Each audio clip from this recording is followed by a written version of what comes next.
இப்போ உதாரணத்துக்கு ரஷ்யா கிட்ட இருந்து நம்ம எண்ணெயை வாங்க மாட்டோம் அப்படின்னா வந்து ரஷ்யாவுடைய பகை இங்கே சேராதா இங்கே வந்து? இல்லை, இப்போ ரஷ்யாங்கிட்டேருந்து அதை வந்து ரஷ்யா அப்படி புரிஞ்சுக்காது. ஏன்னா இன்றைக்கி ரஷ்யா கிரெம்லின்லேருந்து ஒரு அறிக்கை வந்திருக்கு, எங்ககிட்டேருந்து ஆயில் வாங்க மாட்டோம்னு இந்தியா என்ன சொல்லலை அப்படின்னு வச்சுருக்காங்க. ஒன்று என்னென்னா, நம்ம பேசுகிறது ஆயில் மார்க்கெட் மட்டும்தான். அது போக வந்து பிற பொருட்கள் வந்து ஏற்றுமதி இறக்குமதி நடந்துக்கிட்டு தான் இருக்கும். நீங்கள் இன்றைக்கி இருக்கிற இது வந்து ஒரு குளோபல் எக்கனாமிக் சுச்சுவேஷனில் வந்து ஒரு நாட்டை வந்து முழுவதுமாக வந்து ஐசோலேட் பண்ணிட முடியாது. இப்போ இவ்வளோ பேசுகிற அமெரிக்கா ரஷ்யாக்கிட்ட இருந்து பொருட்கள் இம்போர்ட் பண்ணிட்டு தான் இருக்கிறாங்க. அவங்களுக்குலேயும் டீலிங் இருந்துகிட்டு தான் இருக்குது. ரேடியோ ஆக்டிவ் மெட்டீரியல் வாங்கிட்டு தான் இருக்கிறாங்க, ரேர் ஜெம்ஸ் வந்து வாங்கிட்டு தான் இருக்கிறாங்க. அவங்களுக்குள்ளேயுமே டீலிங்ஸ் இருந்துகிட்டு தான் இருக்குது. இந்த கொஷின்ஸை வந்து யாரும் கேட்க மாட்டாங்க.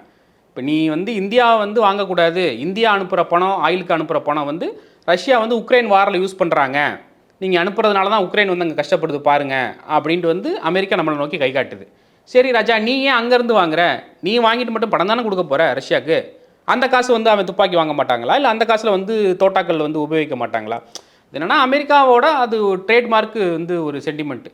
நாங்கள் பண்ணுறது வேறங்க, நீங்கள் பண்ணாதீங்க தயவுசெய்து, அது கஷ்டமாக இருக்குது அப்படின்னு சொல்லிட்டு அப்படி சென்டிமெண்ட் டோனில் வந்து எடுத்துகிட்டு போவாங்க.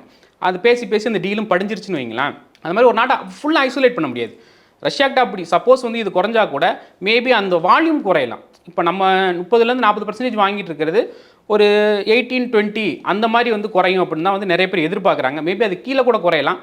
ஆனால் அன்லஸ் அன்டில் வந்து நம்மளோட தேவையை வந்து அது பூர்த்தி செய்யணும்ல. அது அமெரிக்காவே கொடுத்தா கூட இப்போ இந்தியாவில் வந்து ஒரு நாளைக்கு எவ்வளோ ஆயில் தேவைப்படுன்னு நினைக்கிறீங்க நீங்கள்? கச்சா எண்ணெய் ஒரு நாளைக்கு 5.6 மில்லியன் பேரல் வந்து தேவைப்படும். இந்தியாவோட மக்கள் தொகைக்கு ஒரு பெட்ரோல் டீசல் தேவைங்கிறது அவ்வளோ இருக்குது. நீங்கள் திடுதப்புன்னு ஒருத்தங்க வந்து நீ அவன்கிட்ட வாங்காதன்னா அதுக்கு மாற்று எங்கே போவாங்க?